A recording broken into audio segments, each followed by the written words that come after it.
Welcome back to Matt and Eric Talk Twins. We got our usual Twins tea on deck, as well as some new ownership talk. Once again, feels like we're talking about it every week. And wrapping things up this week with some of our Christmas wish list shopping for the Twins. But first, as always, I'm Eric, and I'm here with my co host, Matt. What's up? How we doing today?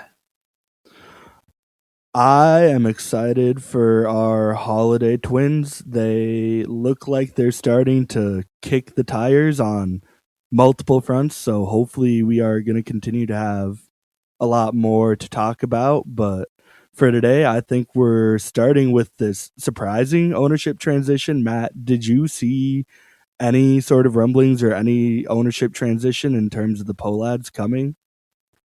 Yeah, I think for the last few months, there's been talk that there's going to be some sort of transition happening towards the end of the year. I think the big news here wasn't necessarily the minority owners joining the team. It was more so that the Twins chose to transition their control person from Joe Pollad to Tom Pollad, his older brother. And I think that is very interesting on a bunch of fronts. But first, we can talk about the minority owners. So I'm sure anyone listening to this has probably already heard the details of that. But there are three new minority ownership groups joining the Twins. Two of them are based in Minnesota, and one of which is the Minnesota Wild owner. They all have minority stakes. They don't have a path to control. It's not like the White Sox sale last year, where I forget which Ishbia brother, but they have a path to buying the whole team. This is not that kind of situation. They just have a minority ownership stake, and the Twins are planning to use that money to pay down their debt as expected. Now, the more surprising part is the Pollad transition going from Joe to Tom. And Eric, you can chime in as well here, but I was very surprised by the way they framed it. Tom, on multiple points during that interview, said that it wasn't necessarily Joe's choice. He wasn't on board with it, and it was a family decision they had to make. And he talked about the Twins being mismanaged at times. I know we certainly share that opinion, but it was very interesting to hear the Pollads say that.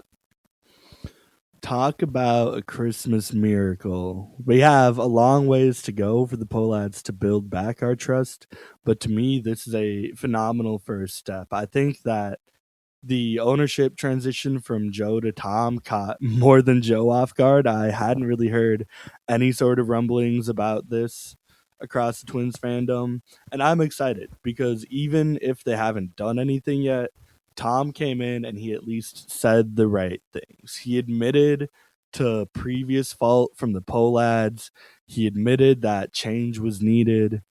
It's only words, but it's still more than we've gotten out of the Polads in quite some time. If they can back up even half of what Tom came in and said in his introductory press conference, I think that this move alone could be bigger than any sort of free agent signing or trade that the Twins make this offseason. Yeah, I mean, I do think he brought up some good points. I like that he was saying, they've alienated the fan base, fan morale's low, and they need to win back their fans, show their commitment to winning. I He on multiple occasions used the phrasing like relentless pursuit of winning or relentless pursuit of improvement, which I thought was interesting. But he also, on multiple occasions, was asked specifically about payroll. I know Aaron Gleeman wrote a bunch about this in The Athletic, but essentially they asked, you're saying that you want to win. How do we reconcile that want to win with what is a very low payroll?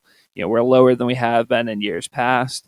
And he gave kind of the standard ownership spiel about, well, we're losing money on this payroll. And if you really look at it, we're over investing in this roster. And that's why we have all this debt, which I find incredibly hard to believe, as we've covered. Like it's very hard for teams to lose money, and the Twins haven't spent at even an average rate. So I after those comments, it makes me feel like they're all talk and very little action. At least when Joe Pollad took over, he's like, we're going to be a winning team. And then the Twins went and signed Carlos Correa.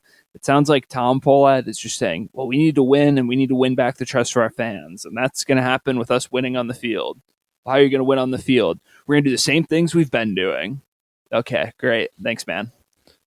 So these comments are funny to me on two fronts. The first one being about all of this debt, because their debt doesn't largely stem from their payroll.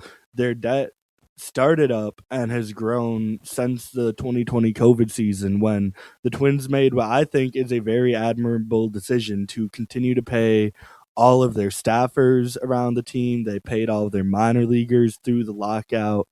It was at the time controversial decision because a lot of teams chose to cut all non-essential workers and their funding for the exact reason that the Twins ended up in, which is a massive amount of debt because they were paying money out the wazoo and had no way to make it.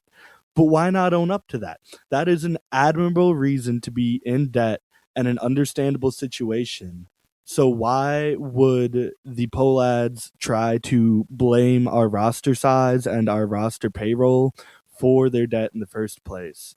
I will say they did bring up paying minor leaguers through COVID and the effects of the COVID shortened season and the limited attendance that they could have the following year while the restrictions were still in place. They did point to that as a driver of reduced revenue. And so they did talk about it a little bit, but I thought it was just interesting that payroll was their go-to thing for causing it. It's certainly surprising. But then, if you want to flip that, he talked so much about wanting to build back trust with the fans, bring them back to Target Field, reestablish that relationship. You don't wait until after you've done that to start spending and start trying to win. If you want fans to care about the team, show us that you care about the team. It's not that complicated, and the Twins have shown it. Twins fans have shown it en masse over these last 5 years. We went from a playoff team in that shortened 2020 season to ducking back out of the playoffs, signing Carlos Correa, making a push, packing the house every night of the playoffs, and then the Twins decide to sell, and all of a sudden the fans disappear, and they're like, "Oh my goodness, our fan engagement is down. We need to build back our trust with them." Well, no crap. If you give them nothing to care about, they're not going to care. The care needs to start from the top for this organization. Yeah, 100%. Also, I thought it was interesting. Aaron Gleeman said, something along the lines of, well, you have decided not to tear down the current roster. Is there any concerns that by keeping the veterans and our best players who have dwindling control on the roster while not investing to like supplement that core, that we're just wasting the last years of these players and we're going to be worse off in the long run? Like, does it feel like a half measure? And I thought that Tom Pohlad gave kind of a half answer, non answer, frustrating answer.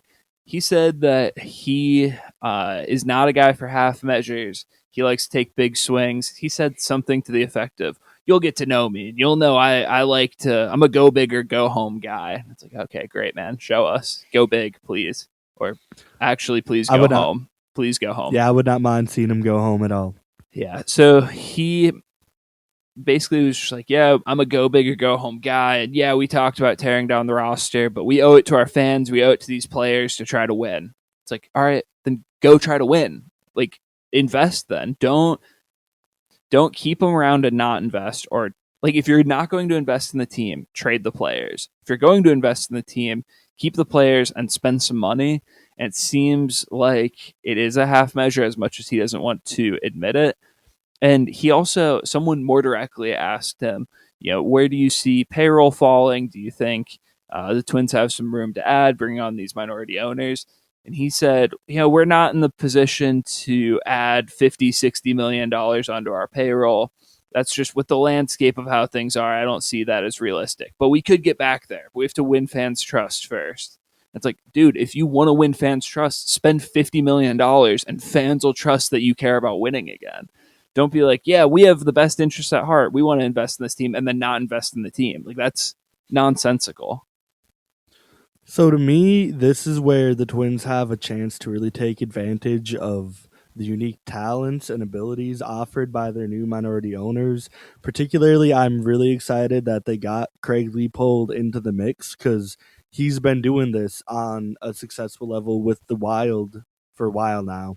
Obviously, has led to similar levels of success as the Twins have seen, but he's generally viewed as a more favorable owner. Also, massively of note, the Wild just did swing a deal for Quinn Hughes, one of the top defensemen, arguably top players in the NHL in general.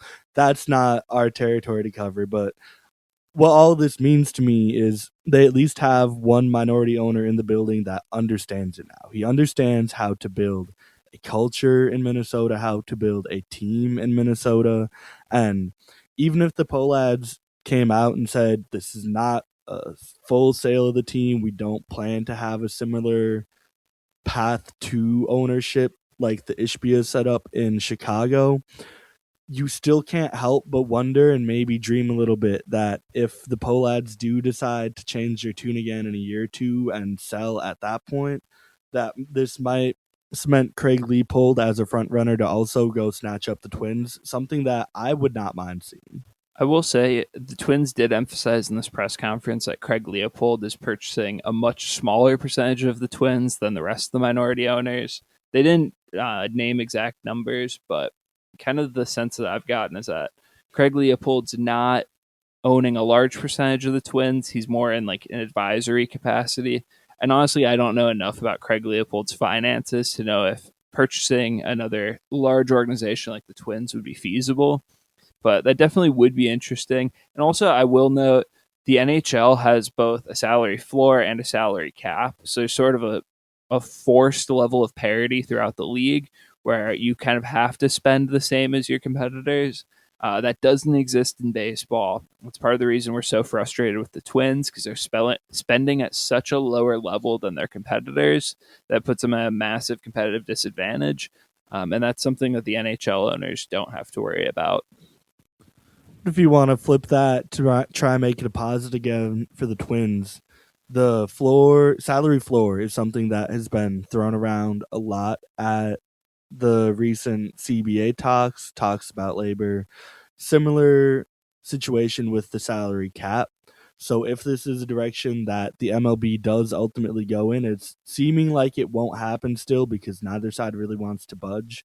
But in a world where we come out of the CBA negotiations next year with both the salary floor and or cap, this is a great addition for the Twins because it gives them a leg up in having a guy who's operated in a similar business model who could help them navigate what's going to be a confusing new financial landscape for every team. I will say I don't. I mean, I could be wrong, but I don't foresee this round of CBA negotiations creating a cap and floor model just because the players have been so steadfastly against having a salary cap for the entirety of the players union's history, dating all the way back to Kurt Flood. I think it's just so unlikely that the players ever are willing to accept a salary cap, or at least nothing that's phrased as a salary cap. They did accept the luxury tax, which is essentially a soft cap, but that's neither here nor there. Um, and the owners would absolutely not accept a floor without a cap. So I think it's just going to be kind of a stalemate situation where both sides are very set in their stances and aren't willing to compromise. Which is certainly concerning because that sounds a lot like the 2020-21 lockout that had the entire baseball world at a standstill and threatened a large portion of that season. But even if it doesn't happen at this next CBA negotiation, it's kind of reaching a point that it is the inevitable elephant in the room. I think it's going to be addressed, if not now, within the next decade. And there's certainly a lot of time for things to change in terms of Twins ownership in that time frame. We could only hope. But nonetheless, I still see Craig Leopold as nothing but a positive asset for the Twins. Yeah, I mean, overall, I don't think this news makes the Twins. It doesn't put the Twins in a worse position. Having a different poll ad in there isn't necessarily going to change a whole lot for them. But at least it is a change because things have been going so poorly recently. And they are getting a little bit of a cash infusion. So maybe they'll reinvest it. I have serious doubts about that. But there's at least a chance for something to change where it really hasn't for the last few years. So overall, I think it could be a positive development. Well, if we want some hopes for Twins fans out there, as we're moving on to our news around the league, we're going to see that a lot of teams are stepping outside of their comfort zone and making some crazy moves. The biggest one just came in overnight, Munetaki Murakami. There's a lot of chatter.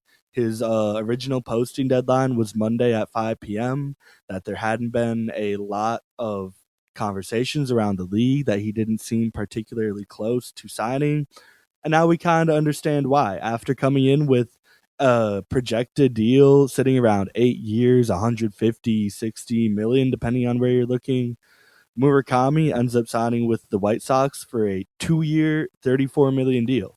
Notably, not even a fifth of the size that he was originally expected. So, what do you make of this deal, Krep? Yeah, I don't know. I think it makes a lot of sense that teams were hesitant to buy into Murakami. If you look at his contact rate in the NPB, it was, if you translated his same contact rate over to MLB, it would be the lowest contact rate in the league. So there's a ton of swing and miss in the profile. He's a poor defender. Fangraphs on there, um, they did a write up of all of the international free agents and gave them scouting grades. On the 20 to 80 scale, they have Murakami as both a 30 defensively and a 30 speed and a 30 contact. So, three tools are well below average. The reason he's gotten so much hype is because he does have true 80 grade power. He does, I mean, when he hits the ball, it stays hit. And so you can dream on him being an impact slugger. But for a guy who struggled to make contact in the MPB, which has notably less stuff, lower velocity, I would imagine it'll be hard for him to make the transition to Major League Baseball. And that's why teams are hesitant to give him a long term deal. Now, there is some precedent for this working. Um, like when Shohei Ohtani came over, he also had low contact rates. He also struggled against high velocity. And there was a lot of concerns that he wouldn't be able to hit in the big leagues. That obviously didn't turn out to be true. But Ohtani was a lot younger when he made the transition. And he also is a pitcher and can provide value with his legs as well, something that Murakami doesn't. So I think it's interesting. It's a good upside play, but there's definitely some bright red flags in his profile.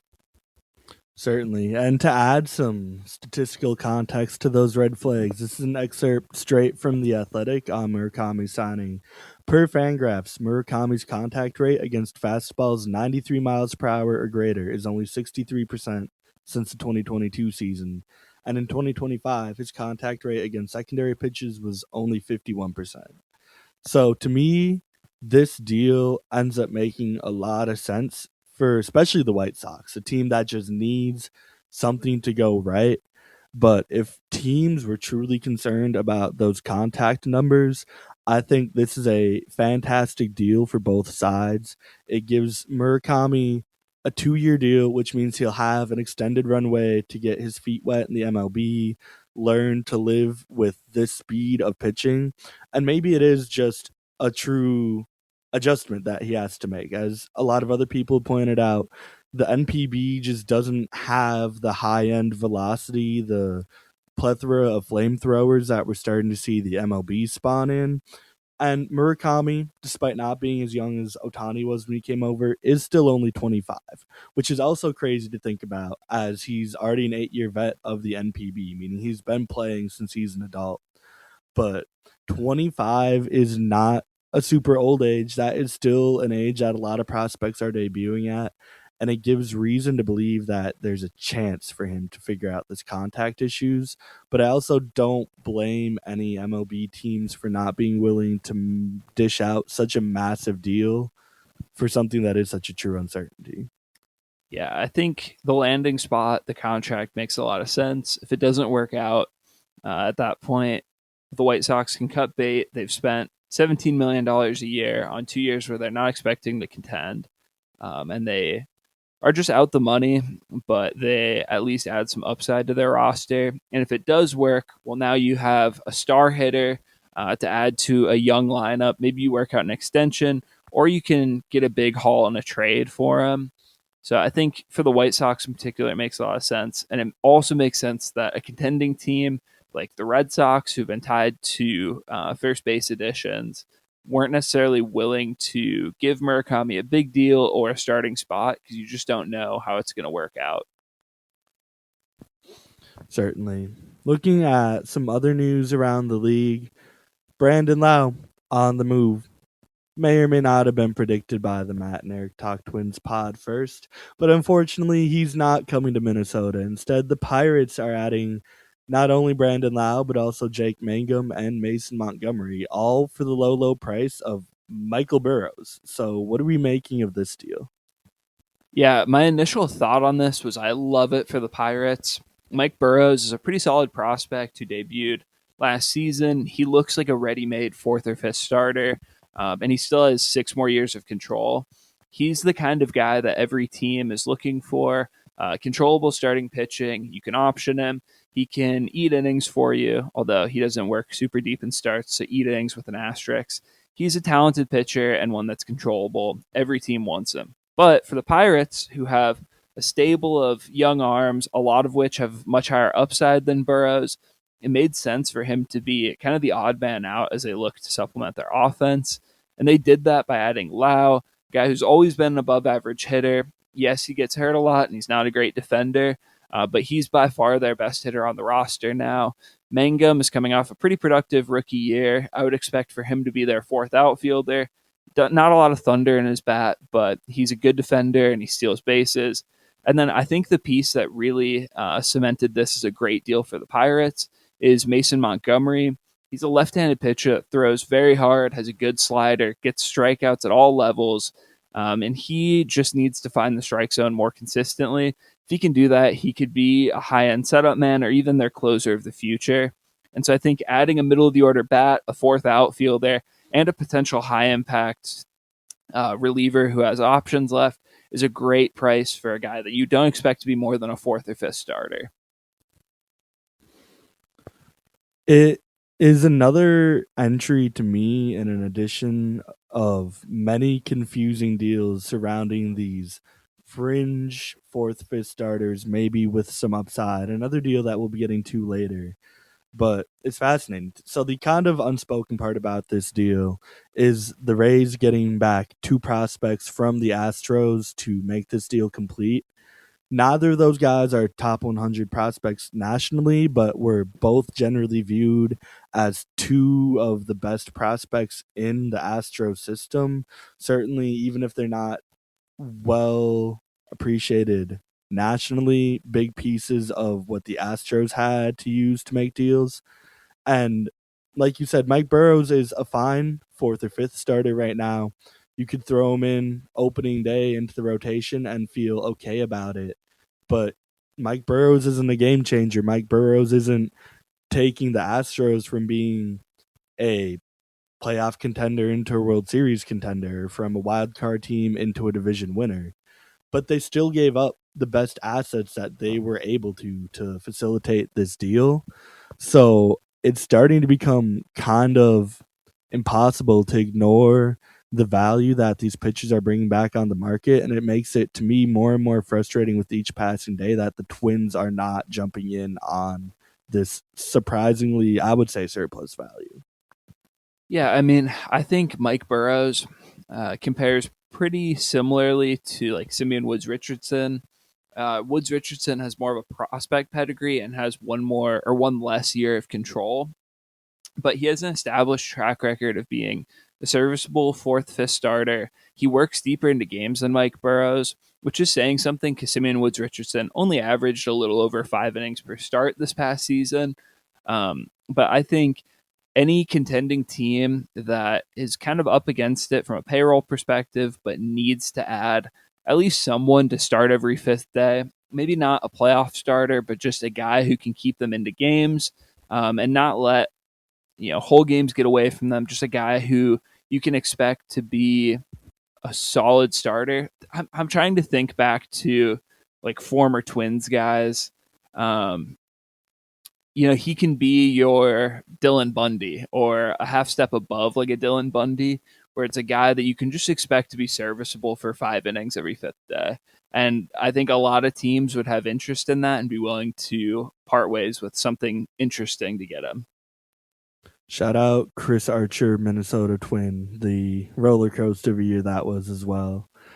But I think what makes this deal hard to stomach as a Twins fan is you were talking about the way the Pirates are set up, how they have a lot of high end pitching with a surplus of starting pitching depth to go with it. And they decided to use that to go out and make a move for, I imagine, what will be one of the better bats moved on the trade market this offseason.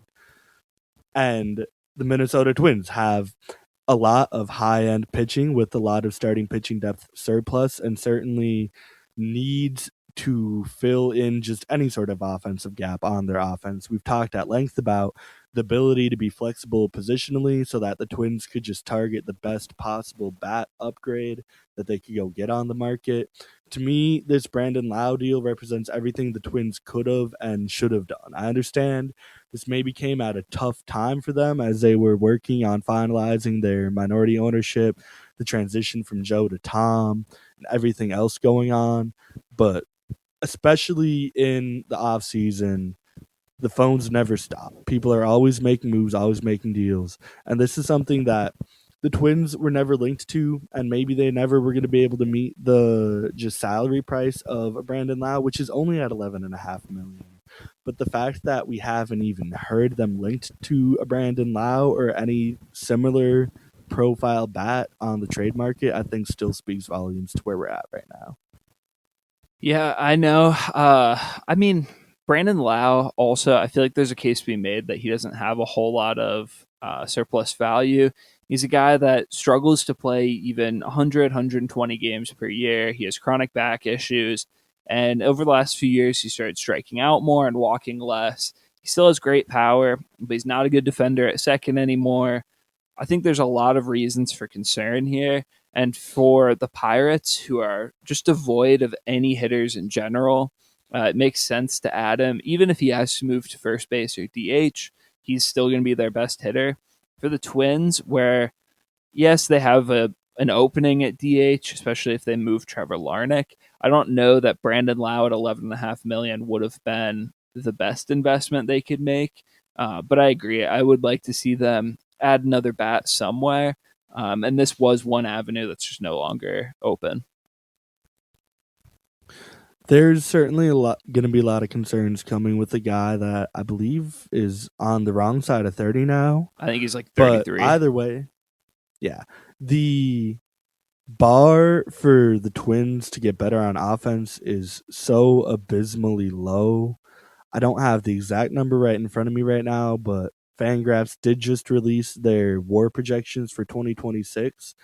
And Brandon Lau, outside of 2022, where he only played in 65 games, has posted no less than 1.9 WAR and has been as much as a 4.6 WAR player, playing already largely just okay, if not unserviceable defense at second base. And any of those WAR totals would still below our projected DH WAR out of the water. Even if the Twins had added him as purely a DH hitter who plays very sparingly at second base and maybe in emergency cases at first base, we would still be almost doubling the expected value of our DH position coming into 2026. And for 2 years, which is the extent of that Brandon Lau remaining deal, I believe, that should have been a no-brainer for the Twins to at least be having conversations on. So a couple things on this. Well, Brandon Lau's a rental. He's a free agent after the season. So it's a 1-year deal. But also moving players from a position to DH does affect their WAR totals. So WAR also takes into account defense, and they adjust for positions like first base and DH who don't have as large of a defensive component. So even being an average or below average second baseman is going to factor way more into your WAR total than a DH will. Like if you look on Fangraphs, there's a column called DEF all the way on the right when you're looking at their stat totals. And it gives a plus or minus a certain number of runs throughout the season that a player's contributed. And you'll see like Brandon Lau, his defense has gotten worse to the point where now he's a below average defender at second base. But if you look at a player like Josh Bell, who's primarily a DH, the adjustment for the defensive runs is like negative 16 runs. It's more impactful to a player's value to only play DH and not play the field at all than to be below average at a position like second base. And so a guy like Brandon Lau playing second base will have a higher WAR than his same bat playing only DH because you're playing a higher offense position. But even having him as a DH only was, in my mind, a worst case scenario. If he's going to play even middling to poor defense, that's already what we're going to get out of Luke Keeschel most likely this year. There's at least some optimism and reason to believe that Keeschel could improve his defense, something we're not going to see out of Brandon Lau for sure.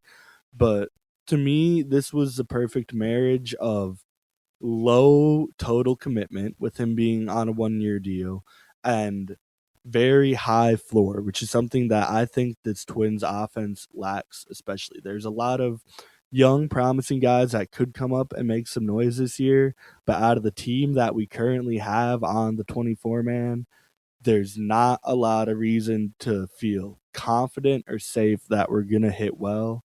And I think that was a major point of emphasis for the Twins coming into the offseason, something they told us was a major point of emphasis for the offseason, and something that we're quickly losing hope for exiting the offseason.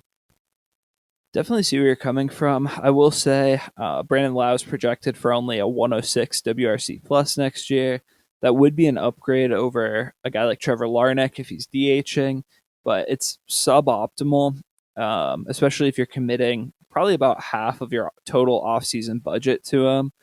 And then also, you could put him at first base, but it's a position he doesn't have a ton of experience in the majors at.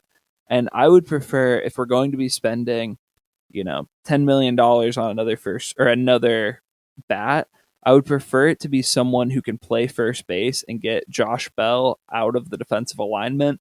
Josh Bell is an above average hitter, but he gives back so much of that value by playing a truly pretty terrible first base. Where if you're going to have him in the lineup, his best spot is DH, where he's better than Trevor Larnach. I would prefer for the Twins to spend $10 million on a first baseman, someone with a decent glove who can maybe hit at that 106 WRC plus level. And I would see that being like a Ryan O'Hearn as I continue to pound the table for him, or even like a Nathaniel Lau, who I would expect to be available for 1 year, $5 million to $8 million ish, which is cheaper than Lau, and you don't have to give up anything to get him. And he fits more neatly into their defensive situation.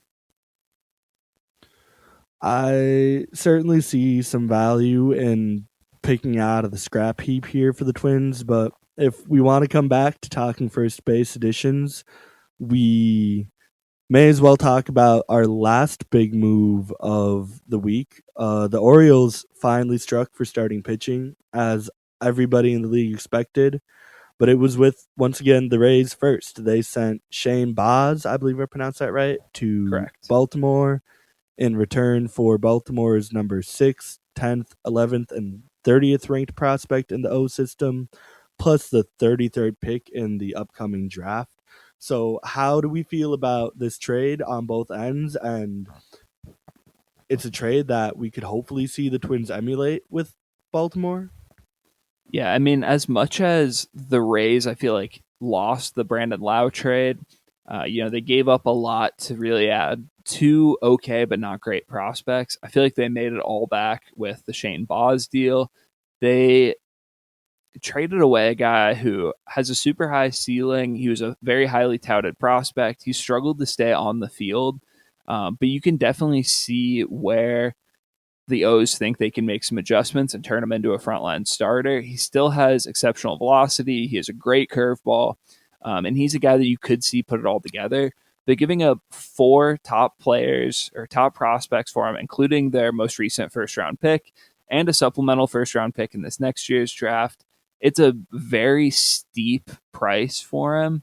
And it's definitely a lot more than I saw Shane Baz getting. And I wonder if this is the Rays kind of waving the flag on the next year or two and truly hitting kind of a reset on the run, because they've now dealt away a bunch of their like more veteran and reliable players for a return of largely prospects and prospects who won't be immediately contributing. So I wonder if not only does this keep the door open for the O's trading a guy like Kobe Mayo or Ryan Mountcastle, as we've talked about, but also Yandy Diaz is a Rays target that I could see the Twins going after. He's a decent defender at first, although not exceptional. And he's done nothing but hit over the last few years, and he's tied to a very similar deal to Brandon Lau. I believe it's like 1 year, 11 or $12 million, and he would be and he's also right-handed, which I think is important for the Twins in particular with how left-handed they are. He would add a reliable and consistent right-handed bat to the lineup at a position of need, and he would be pretty cheap to acquire. So would love that. And then, as we've talked about before, I would be very much in favor of a Kobe Mayo trade. Yeah, I think that the Yandy Diaz trade becomes a lot more interesting for the Twins because the Kobe Mayo trade makes all the sense in the world. And the fact that he's a formerly highly touted prospect, he's young, he's growing, he's on the right timeline for where the Twins are headed.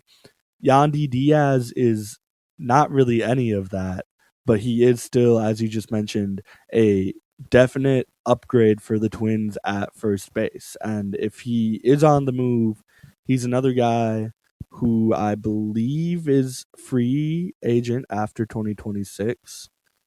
Correct. Yep.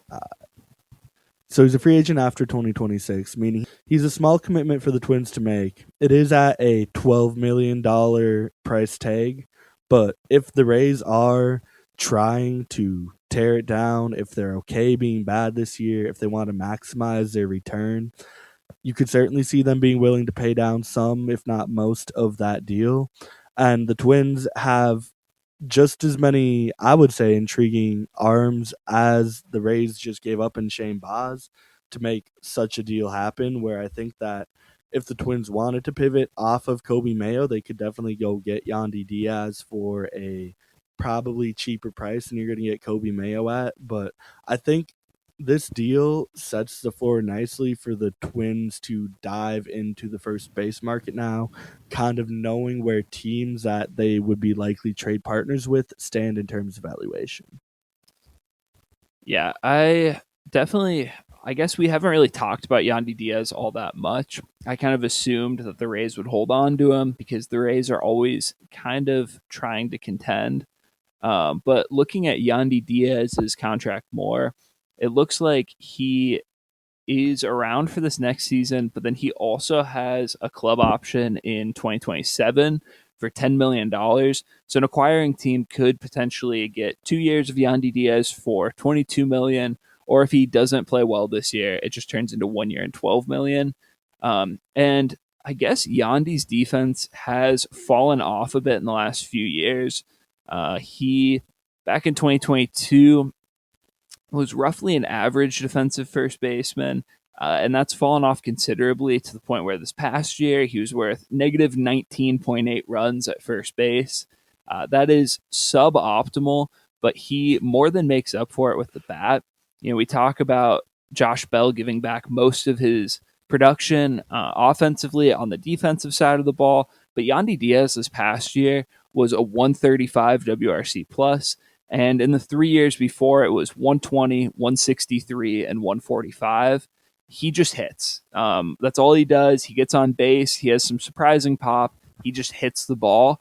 And even next year, going into his age 34 season, he is projected for a 132 WRC plus. And even with poor defense, that translates to about 3 WAR at first base. He'd be a massive upgrade for the Twins. And I think if they were to acquire him, it would be a sign that they are serious about trying to contend this year. However, because he is a 34-year-old first baseman with only a year or two of control, I don't know that the Twins would be willing to part with significant assets to get him, given that it's kind of nebulous whether or not they're actually going to contend this year.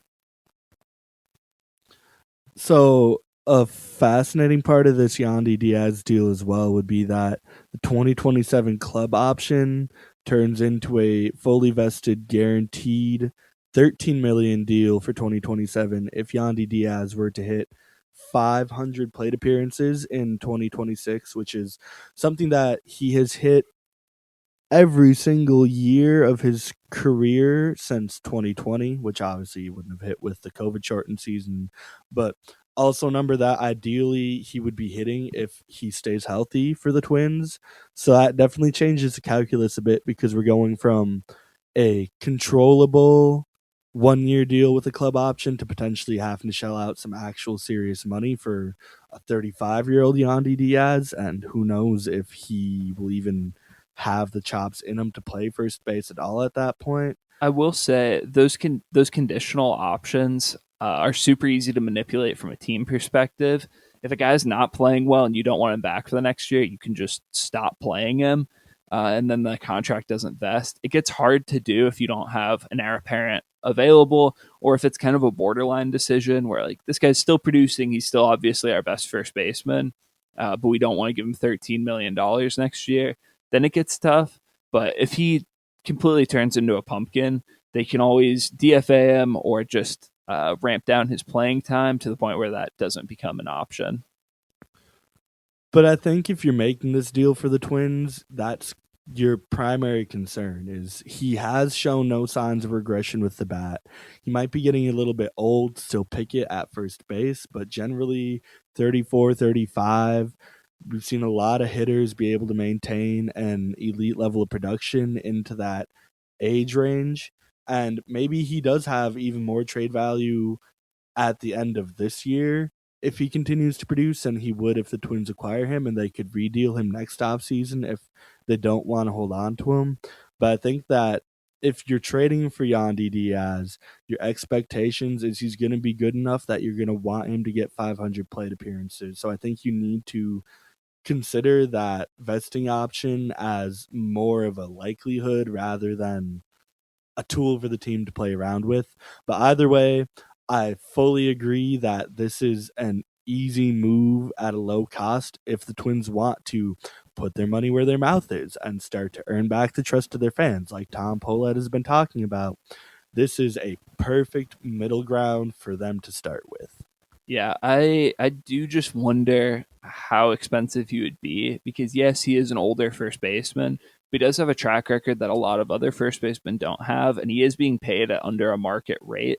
So I wonder if he would be a little bit more expensive than we're giving him credit for. Um, but I don't know. We wouldn't know until a trade happens what the rest of the league thinks of him. But honestly, even if it was a Simeon Woods Richardson type of arm going back, I wouldn't be opposed to that.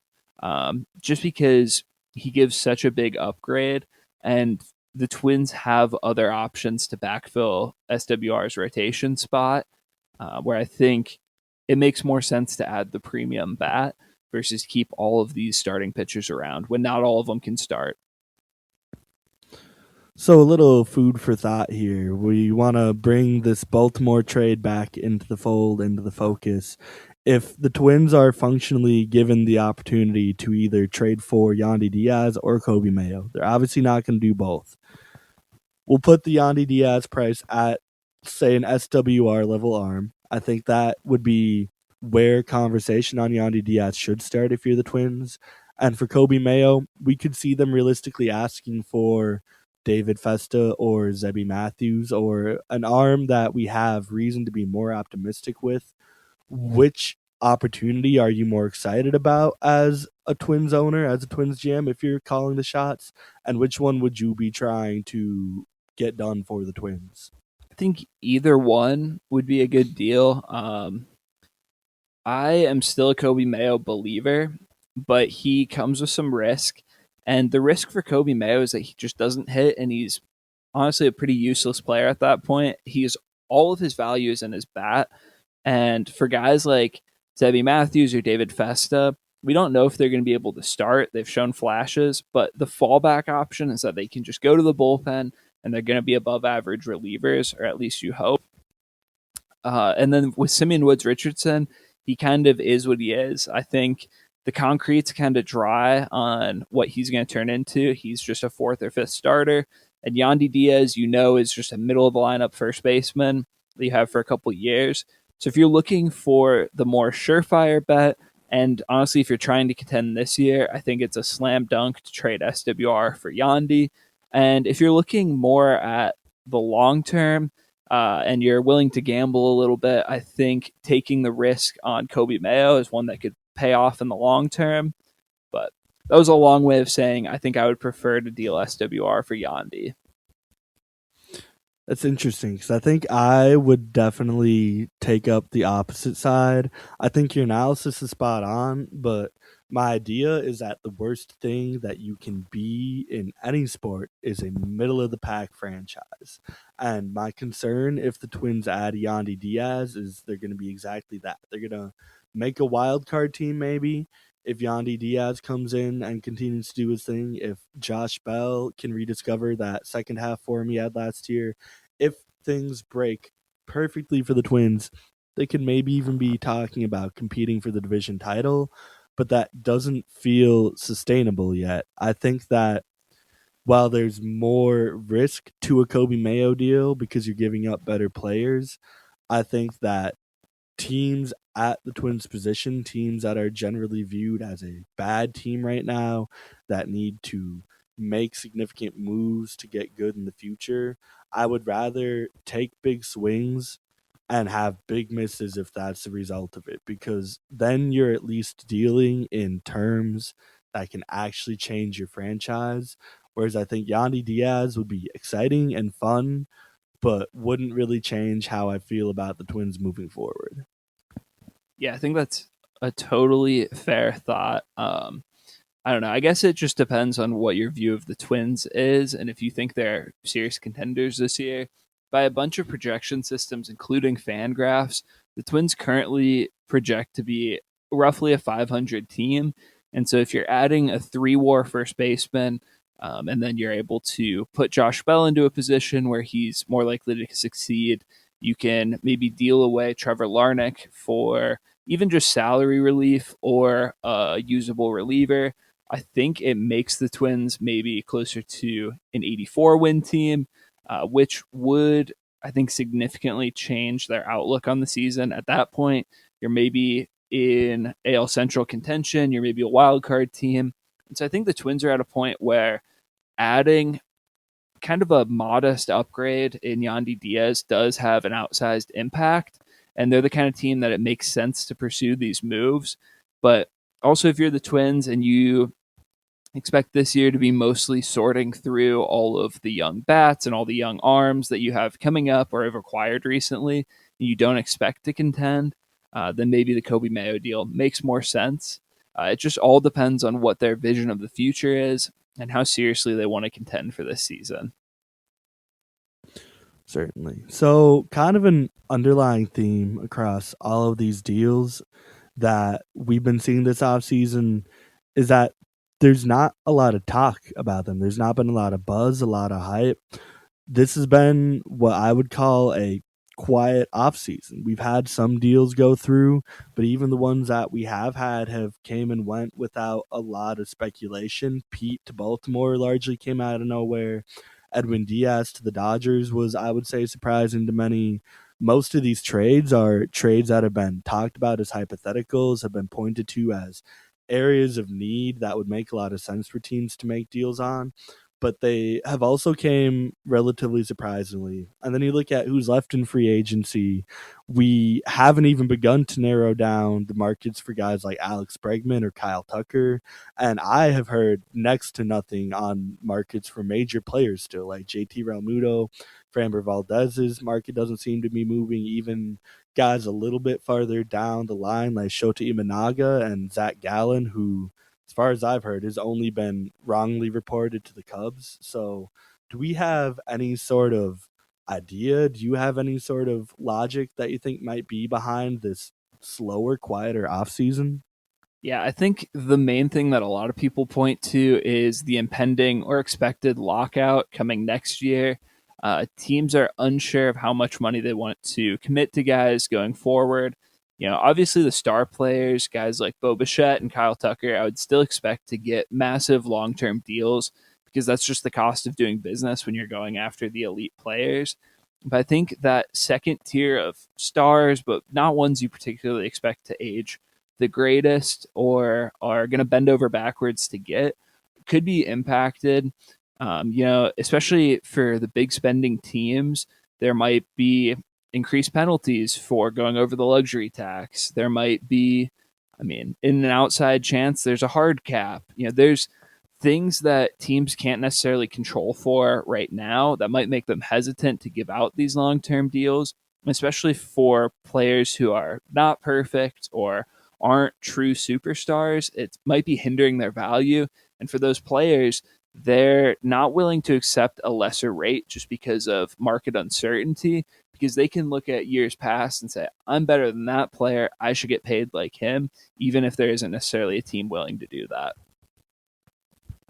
Certainly. I think this has all the trappings and makings to be such a frustrating point of contention for the Twins this offseason, because what this feels a lot like is when the Twins happened to land Carlos Correa on a high AAV short term deal on his original contract, where a lot of these guys I think are going to find themselves in icy markets because, like you said, there's so much uncertainty entering the offseason next year. And certainly they're going to be looking to lock down long-term deals now and avoid all of that confusion and headache. But if the owners and teams and GMs come together, I'm not going to call it collusion, but if they all arrive at the same idea that it makes sense for them to be limiting their long-term signings this offseason due to the lack of certainty around the CBA and the financial state of the game a year from now, I think we could look at a free agency where there's a lot of players that fall into that Carlos Correa boat again, where they might find themselves late January, early February, still struggling to find a deal with a team. And I think if the Twins were willing to open up the floodgates on their payroll, on the books, that there could be a lot of great value signings if they could convince these guys to take another 1 year deal or 2 or 3 year deal with options similar to what Correa did. But I just don't see this being an avenue that the Twins are exploring. Do you have any hope that maybe the Twins could open up their books if they have some surprising free agents coming their way towards the end of the offseason? Yeah, I definitely don't expect it, but I think Derek Falvey has shown a pattern of going after some of the high impact guys who slip through the cracks and are still available late. I think that was more doable early in his tenure when he seemed to be given some more financial leeway. But we didn't necessarily see the Josh Donaldson signing happening when we were talking about it in December. We didn't necessarily see Carlos Correa happening until honestly the night it happened in March. We were hoping maybe Trevor Story, but that seemed like an outside chance.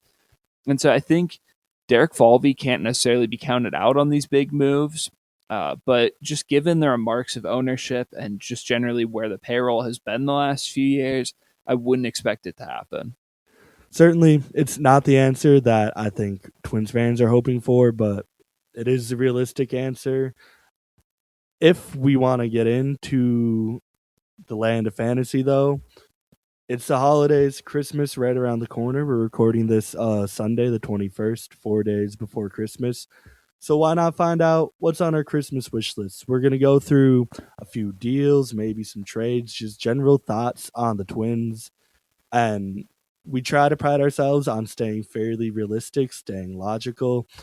This is a bit of a chance for us to step out of the zone, to just kind of talk about the Twins however we want and however we view them. So I'm going to pass the ball to you first, Matt. What is something, just anything off the cuff, that you would love to see on your Twins wish list for this Christmas? Okay. So my family Christmases growing up, we had like my parents would get us like one big gift, and then we'd all get each other like, more modest, reasonable gifts. And my big gift idea, if I could have anything in the world, I would love Bo Bichette.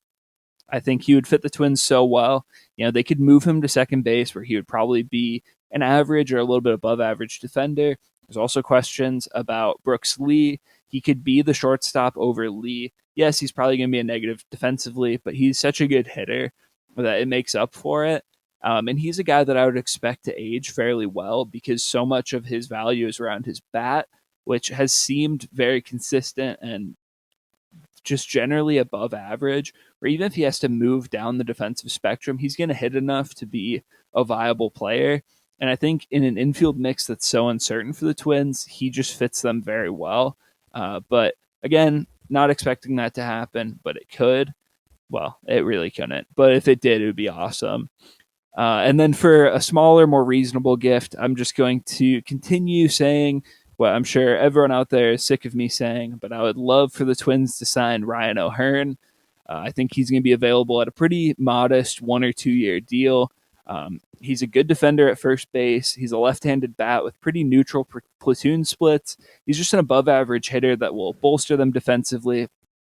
It moves Josh Bell into a DH role, which he's better suited for, and it just overall lengthens the Twins lineup. So those are my 2 wishes for the Twins.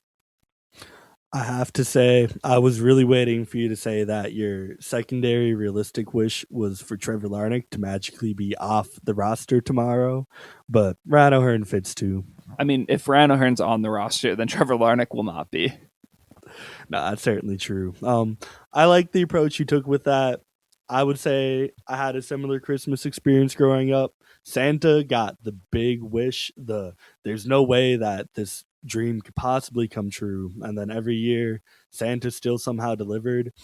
I really wanted to turn this into a Nolan Shannywell minute, but I just even in the realm of the unbelievable, there's just no reason for the Angels to be dealing Nolan Shannywell, such an elite player at such a young age, such a premium position. But if we want to go ask Santa for a shiny toy, why not Cody Bellinger? He would play elite first base. Well, maybe not elite. The level of first base defense that the Twins have been looking for quite some time. You know that the bat is going to play. He would instantly be our second best hitter on the team if he's not better than Buxton. And he's just a fun player. Cody Bellinger, elite vibe guy in the clubhouse, elite vibes guy for your team. And he relatively fits the Twins' competitive schedule. I mean, he's, I believe, 30 now. Is that correct? Yeah, 30, 31, something like that. Something like that. He's a guy that should continue to provide an elite bat and very high quality defense for quite some time. I have talked before about how I'm getting kind of tired and frustrated by the Twins carousel at first base. Not that it doesn't have its logical benefits, but I would be over the moon to see the Twins finally just lock in their first baseman of the future over the next at least half a decade. And to me, Cody Bellinger checks every single box that the Twins would be looking for. Outside of that, if we want to look at some smaller items for the Twins to go out and get us for Christmas, I just want to stock the bullpen with as many interesting arms as possible. Arms that maybe don't make a ton of sense, arms that have a lot of question marks attached to them, but maybe go out and get an Evan Phillips. He's going to probably not start the year pitching due to injury concerns, but he's a guy that has shined for the Dodgers over multiple seasons as a reliever. And if you could sign him to a 2 or 3 year deal at a lower AAV, it would give him more security coming off of a lot of injury concerns and could potentially turn into a really great steal for the Twins. Other guys still out there that I think would be fun, interesting additions in the bullpen. Sir Anthony Dominguez, the Blue Jays paid a pretty big price for him at the deadline last year. And then he went out and he pitched pretty admirably for them. He was one of their top 2 or 3 bullpen arms, right up there with our beloved Louis Varland. But I think in general, I'm ready to see the Twins start fleshing out at least their late inning roles in the bullpen. Yeah, I will say Cody Bellinger is a guy who's fallen through the cracks in the past. He's signed late deals, and so he could be a guy who is available in March. And as we know, he does keep the vibes high. But he turns 31 in July. 31. So yeah, that's right in the Twins' wheelhouse. He would be, I think, if you sign him to a 5 or 6 year deal, which would be pretty uncharacteristic for the Twins, but you get him in that range, which is what I imagine he would be looking for in the free agent market as a whole. I don't think you're getting a ton of unproductive years on the back end. That's a obviously large concern with a lot of big deals that are made. Even I think the Carlos Correa deal wasn't exactly expected to carry its value through the full contract. But I think that would be a fun signing for the Twins to get in the door, and it would help me as a Twins fan personally a lot. Yeah, I will say the expected numbers for his bat haven't been the greatest. He adds a lot of value defensively, but a lot of that's predicated on him playing the outfield. And so moving him to first base does take away some of his value. And honestly, I don't have a whole lot of faith in the bat, especially how the bat will age. But he is a very high impact player. I mean, he was almost worth 5 WAR last year. So can't complain about adding a guy like that if he were to be available. Also, a note on Evan Phillips. It was reported this week that he is A, not willing to sign a multi year deal, and B, he's probably going to wait until mid season to sign any contract. He wants to make sure that he's healthy and pitching well. And at that point, he can choose a contending team to go and pitch for and re enter the market next year off a healthy platform season.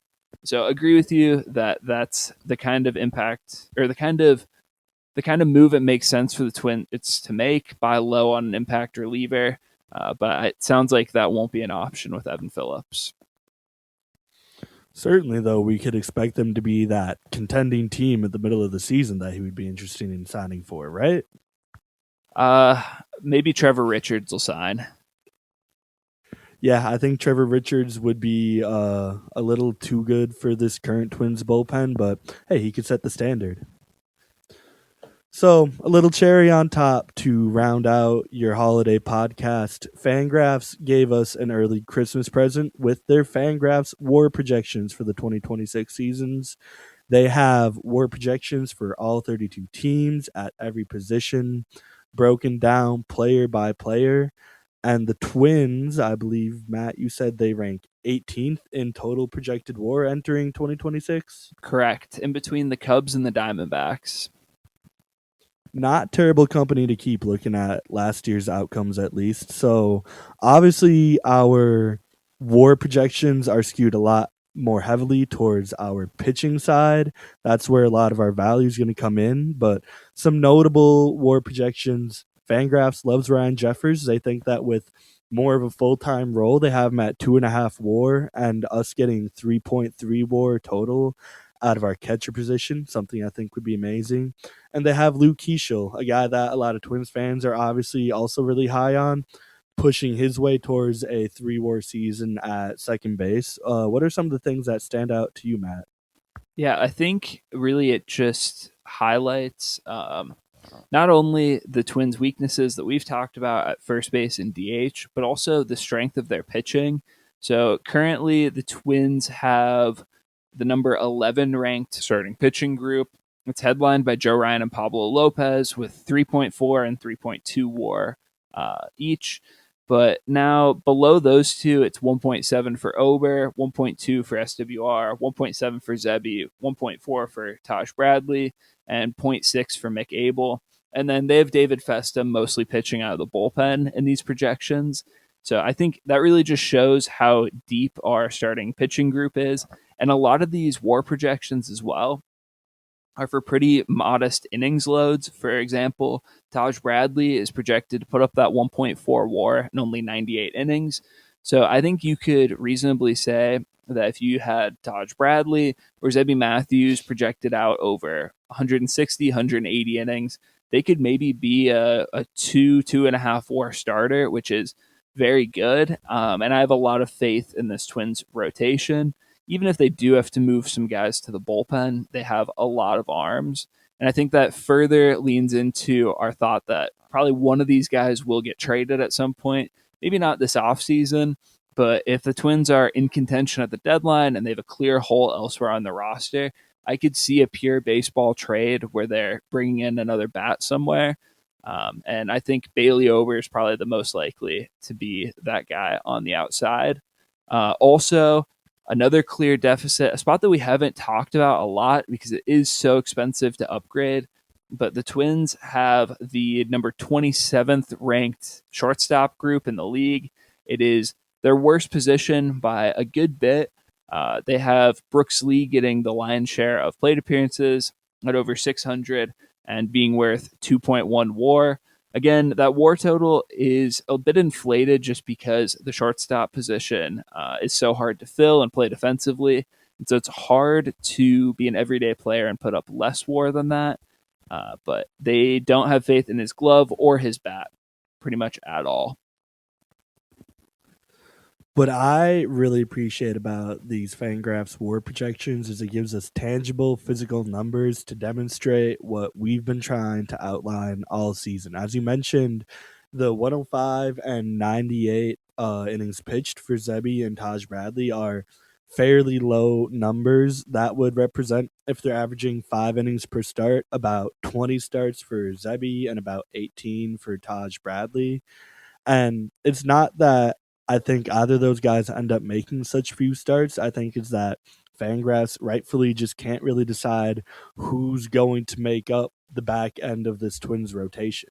But what's interesting to me is if you take both Zebby Matthews and Taj Bradley's WAR projections, if you were to extrapolate that over 182 inning projection, which is what they've given Joe Ryan and Pablo Lopez as guys who are going to be clear every fifth day starters, Fangraphs likes Zebby Matthews to be a 2.9 WAR player and Taj Bradley to be worth 2.6 WAR. That is two borderline all-star talents that are closer to being Joe Ryan and Pablo Lopez level in terms of projected output than they are to being even a Bailey Ober or a Simeon Woods Richardson. So I think that this to me is more just confirmation of what we have been theorizing and talking on all offseason, which is that the Twins have a lot of upside and potential, and they just need to figure out what they're going to do with it. Otherwise, I'm worried that they're going to end up wasting some very good, very cheap, very controllable years out of guys like Zebby and Taj Bradley. Yeah, I'll also say that the current projections have the Twins at a much more serviceable bullpen than you would expect, with no outside additions and getting honestly pretty limited contributions from guys like Connor Prelip, Kendry Rojas, McAble, Andrew Morris, Sebi, Taj. All the starters are pretty much non-factors in this projection, but just the group of Topa, Funderburk, Sands, and Orzi, with a little bit of help from Pearson Ole, gives the Twins the number 17 bullpen in the league, one spot behind the Guardians. So I think you could definitely see the Twins add one or two pretty reasonable low cost signings to the bullpen and have one that's not great, but is serviceable at least to start the year. And then you can dream on the upside of a guy like Connor Prelip or Marco Raya being an impact starter or an impact reliever rather at some point, and pushing that group up. But honestly, I mean, just looking at these projections, they could do nothing in the bullpen and be at least serviceable and have a little bit of hope for more. So, if anything, I think that pushes me to want the Twins to spend their remaining money on a first base solution or maybe a shortstop who could start in place of Brooks Lee. Maybe spend that money elsewhere, shore up the hitting side, and then just rely on this group of young arms you have coming up to eat innings and just be serviceable on the pitching side. See, that's an interesting look at it because for me, I would take the opposite approach where I look at the top 8 relievers projected for innings pitched, at least by the Twins. Fangraphs has 8 guys that they expect to throw at least 50 innings out of the bullpen. That list being Justin Topa, Funderburk, Sands, Eric Orzi, Pearson Ole, Travis Adams, Connor Prelip, and John Klein, who was a Rule 5 protection by the Twins, which would signal that they clearly have plans for him pretty soon in the organization. But out of those 8, the worst projected ERA is Travis Adams with a 4.45. The worst projected FIP, which for those that don't know is a fielding independent pitching, a stat that is meant to kind of take away the defensive aspect of a pitcher's performance and look at just the expected value based off of how they pitched. Yeah, Still, Travis Adams at a 4.43. If our back end of our bullpen is at worst a 4.5 ERA type of pitcher, there is a very real opportunity for the Twins to go out and get just one or two great bullpen arms, a ninth inning guy and an eighth inning guy, and they can flip flop for whatever position they need. But to me, they're not that far off from having taking this bullpen that right now is middle of the pack, has some depth, but a lot of concerns, and turning it immediately back into a true asset, which would just be a phenomenal thing to watch when they tore down the bullpen to the studs last season. It looked like we were going to see a black hole coming out of there for years to come, and it left infinitely more questions than it did answers. But on top of that, if you could create at least one elite position group, why not? If you're going to spend this money to go out and get another shortstop or another first baseman to compete with Brooks Lee or Josh Bell, you're at best hoping that these guys can collectively push that position to be maybe just league average, which would still be a benefit for the Twin. But I think having a high end bullpen is more valuable than having a league average first base or shortstop room. Yeah, I will say part of this might just be my personal preference. Like the last few years, we've seen the Twins have a pretty poor offense and a shutdown bullpen. It hasn't translated to winning. And honestly, I think it's really frustrating to watch because every game it feels like the bullpen has to be perfect for the Twins to win. They don't score that many runs. And also, I feel like the Twins have some candidates for guys who could turn into shutdown relievers, at least later in the season. So, like you're saying, if we had one or two real premium arms to this group, we could get to a very effective bullpen. Well, if you can project Connor Prelip and then maybe one of the Zebby, Bradley, Abel, Festa group to turn into that impact reliever or two, you then are left with a bullpen that looks a lot better without any additional support from the free agent market. If you look at the first base crop, guys who could make an impact there, we don't have really anyone who plays first base who profiles as a potential upgrade this season. And so maybe spending that $15-20 million to go out and add a premium first baseman allows them to have a much better offense. It'll keep them in games. It'll help them to have more leads to protect. And then if we're adding some potential impact options internally in the bullpen, we can now be at a point where we have more leads, we can protect them just as well, and we don't have to suffer through a questionable offense and a bullpen trying to hold down narrow leads every night.